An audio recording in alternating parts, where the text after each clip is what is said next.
మంత్రులతో సీఎం రేవంత్ అత్యవసరంగా సమావేశమయ్యారు. కమాండ్ కంట్రోల్ సెంటర్ లో మంత్రులతో భేటీ అయిన రేవంత్ రేపు ఢిల్లీలో జరిగే బీసీ ధర్నా, హెచ్సీయూ అంశాలపై చర్చించినట్టుగా తెలుస్తుంది. ఈ సమావేశానికి 11 మంది మంత్రులు హాజరయ్యారు.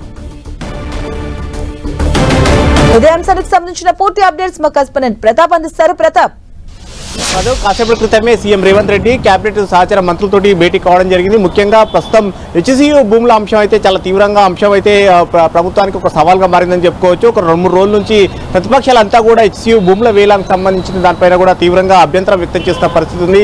ఇప్పటికీ ఆందోళనలు జరుగుతున్నాయి. ఈ రోజు బీజేపీ ఎమ్మెల్యేలంతా కూడా అక్కడికి విజిట్ చేయడానికి వెళ్తే అక్కడ హౌస్ అరెస్ట్ చేయడం జరిగాయి. ఇవన్నీ కానీ పరిణామాలు బీజేపీతో పాటు బీఆర్ఎస్ సంబంధించిన నేతలు కూడా దీనికి సంబంధించి ప్రొటెస్ట్ చేసిన పరిస్థితి ఉంది. ముఖ్యంగా విద్యార్థులు కూడా 2-3 రోజుల నుంచి ఈ అంశంపైన తీవ్రంగా ఆందోళన వ్యక్తం చేస్తున్నారు. అయితే ఈ అంశం రోజు రోజుకు ఉధృతమవుతున్న నేపథ్యంలో ప్రతిపక్షాలు అన్ని కూడా ఏకతాటిపైకి రావడం, భూముల వేలాన్ని వేయకూడదు, హెచ్సీయూ భూములను తీసుకోకూడదు, ప్రభుత్వం తీసుకోకూడదు అని కూడా దీనిపైన కూడా తీవ్రంగా ప్రతిపక్షాలంతా కూడా గొంతెత్తున్న పరిస్థితి ఉంది. ముఖ్యంగా హెచ్సీయూకు సంబంధించిన 400 ఎకరాల భూములకు సంబంధించి అంశం పైన కూడా ప్రభుత్వం దీన్ని వేలం వేయాలని చెప్పేసి నిర్ణయించింది. ఇప్పుడు ప్రజెంట్ అది గచ్చిబౌలికి చాలా దగ్గరగా ఉంటుంది, హాట్ కేక్ లా ఉంది కాబట్టి అదే గతంలో ఈ భూములకు సంబంధించి చూసినట్టయితే కనుక 2004లో అప్పటికి ఉమ్మడి రాష్ట్రంలో చంద్రబాబు నాయుడు దీనికి సంబంధించి బిల్లీరావుకు కట్టబెట్టడం, కానీ ఈ అంశం కోర్టు దాకా వెళ్ళడం, కోర్టు కూడా దీన్ని అపోజ్ చేయడంతో సుప్రీంకోర్టులో కూడా ప్రభుత్వానికి ఫేవర్గా కేసు రావడంతో ఈ భూమి అంతా కూడా మళ్ళీ ప్రభుత్వానికి రావడం జరిగింది. అయితే దాదాపు 400 ఎకరాల భూమి దీన్ని అమ్మడం ద్వారా వచ్చే డబ్బులను సంక్షేమ పథకాలను ఖర్చు పెట్టాలని చెప్పేసి కాంగ్రెస్ పార్టీ